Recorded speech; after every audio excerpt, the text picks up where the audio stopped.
Horas, selamat pagi dan salam sehat bagi kita semua. Bapak Ibu yang terkasih, sebelum kita beraktivitas, marilah kita mendengarkan firman Tuhan. Mari kita berdoa. Kasih karunia dan damai sejahtera dari Allah Bapa dan dari anaknya Tuhan Yesus Kristus menyertai kamu sekalian. Amin. Firman Tuhan yang menjadi renungan kita diambil dari kitab Amsal pasal 26 ayat 21. Seperti arang untuk bara menyala dan kayu untuk api, demikianlah orang yang suka bertengkar untuk panasnya perbantahan. Demikianlah firman Tuhan. Bapak Ibu yang terkasih, terakhir-akhir ini kita juga mendengarkan kabar antara pertikaian satu negara dengan negara lainnya, baik oleh karena adanya ancaman dari satu negara kepada negara lain, atau juga di dalam memperebutkan sumber daya alam untuk kelanjutan hidup. Bangsa kita pun Indonesia juga pernah mengalami pertikaian yang begitu hebat, pertikaian antar suku maupun pertikaian antar agama. Dan sering juga pertikaian itu belum tentu disebabkan oleh kebenaran yang benar-benar, tetapi ada berita yang menghasut, sehingga bila didengar oleh hati yang panas, maka bisa terjebak dan menganggap berita itu adalah sebuah kebenaran. Akhirnya pertikaian, pertengkaran, dan perbantahan tidak dapat terhindarkan, bahkan membuat orang merasa nyaman untuk terus hidup di dalam pertikaian dengan orang lain. Kita diingatkan oleh Raja Salomo pada saat ini, ketika kita hidup di dalam pertikaian pertengkaran senantiasa, maka kita dipandang sebagai kayu atau juga arang yang dapat memberikan api yang besar ketika terus dan menerus akan ditambahkan. Maka hidup kita adalah hidup yang terus membawa kerusakan bagi orang lain dan juga bagi diri kita. Maka orang yang hidup di dalam perbantahan, pertikaian ataupun pertengkaran, maka hidupnya tidak akan tenang. Hidupnya akan penuh kesia-siaan. Bahkan pertikaian itu akan menelan kehidupannya, karena dia pun akan menjadi korban.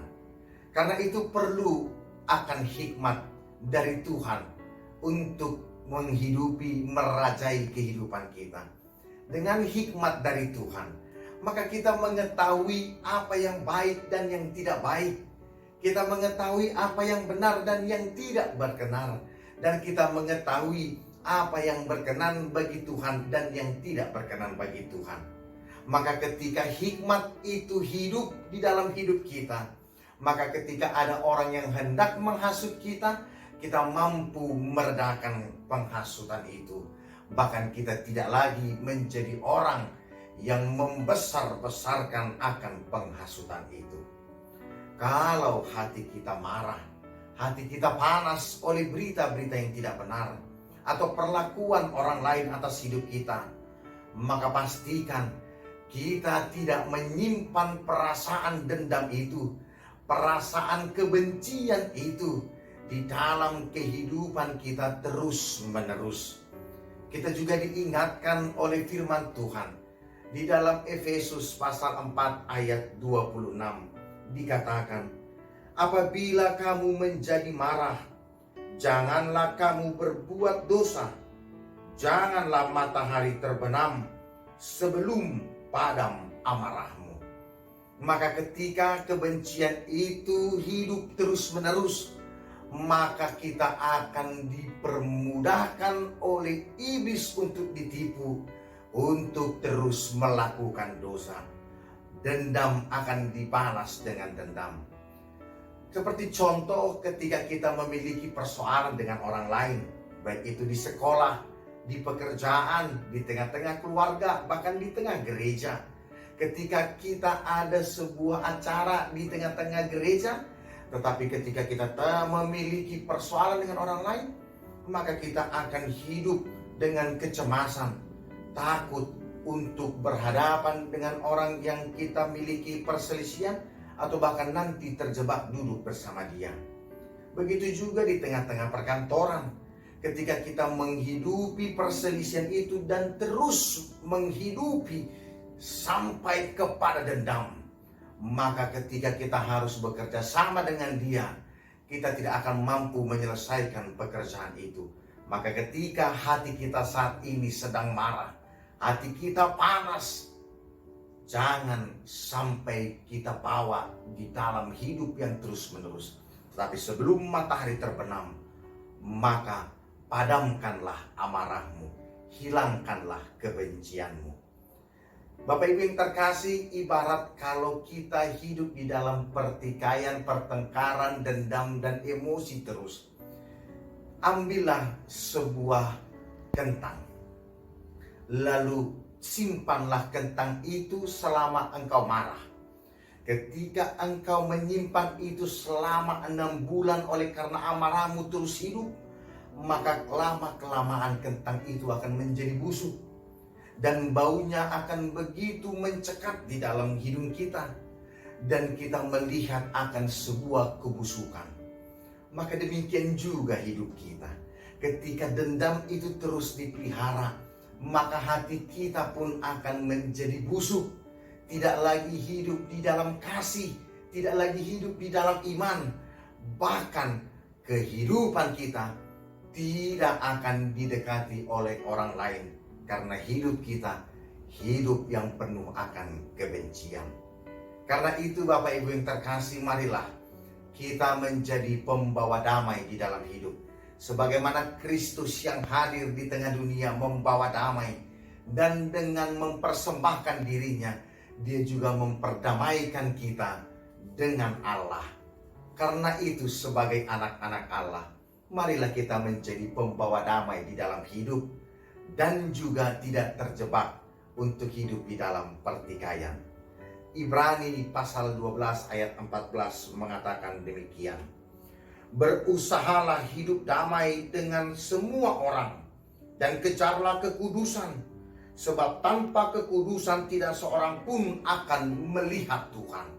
Maka untuk melihat Tuhan dan menerima kasih karunia-Nya, maka kita harus hidup di dalam damai dan mengejar kekudusan Tuhan itu, bukan hidup di dalam amarah. Ini juga yang menjadi bagian khotbah Yesus di bukit. Di dalam Matius pasal 5 ayatnya yang ke-9 dikatakan, berbahagialah orang yang membawa damai, karena mereka akan disebut anak-anak Allah. Dengan membawa damai, maka kita akan melihat Tuhan, karena kita adalah anak-anak Tuhan. Mari saat ini, kalau masih ada perbantahan, pertikaian, pertengkaran di antara kehidupan kita bersama anggota keluarga kita, bersama anggota jemaat, bersama rekan kantor kita, mari pelan-pelan kita padamkan amarah kita. Mari pelan-pelan kita tidak terjebak oleh pertikaian itu. Terimalah hikmat dari Tuhan, maka Ia akan menguatkan, membantu kita untuk hidup di dalam damai. Selamat berdamai dan selamat beraktivitas. Tuhan menguatkan dan memberkati kita. Amin. Mari kita berdoa. Kami bersyukur ya Allah Bapa, Engkau telah mengingatkan kami untuk menjadi pembawa damai di tengah-tengah dunia ini. Janganlah sebagai orang percaya kami terjebak di dalam pertikaian, bahkan kami menjadi orang yang menghasut orang lain untuk bertikai, menghasilkan perpecahan di tengah-tengah kehidupan sesama kami. Tetapi dengan menjadi pembawa damai, maka kami akan senantiasa melihat Engkau dan menjadi anak-anak-Mu. Di sanalah kami merasakan kasih karunia-Mu. Kuatkanlah seluruh jemaat-Mu yang saat ini dalam pergumulan akan pertikaian dengan anggota keluarga, pertikaian dengan rekan sekerjanya, pertikaian dengan teman kuliah, pertikaian di tengah-tengah gerejamu. Padamkanlah hati yang panas melalui hikmat dari Tuhan dan tuntunan dari Roh Kudus-Mu, agar kami semua dapat hidup sesuai dengan kehendak Tuhan melalui hikmat yang Kau beri, melakukan yang baik dan tidak melakukan yang tidak baik. Dengan demikian, hidup kami menjadi berkenan bagi Tuhan. Sertai seluruh jemaat-Mu, agar mereka senantiasa dikuatkan menghadapi pergumulan hidup, terkhususnya di dalam pandemi COVID-19. Sehingga kami tidak kehilangan pengharapan, tetapi tegak berdiri oleh karena pengharapan yang hidup. Tuhan menuntun kehidupan kami, dan Tuhan menopang kami, sehingga kami tidak jatuh ke dalam keputusasaan, tetapi senantiasa pengharapan yang hidup, karena Engkau menuntun dan memegang erat tangan kami. Kami serahkan hidup kami pada hari ini di dalam nama anak-Mu Tuhan Yesus Kristus. Kami berdoa dan mengucap syukur. Amin.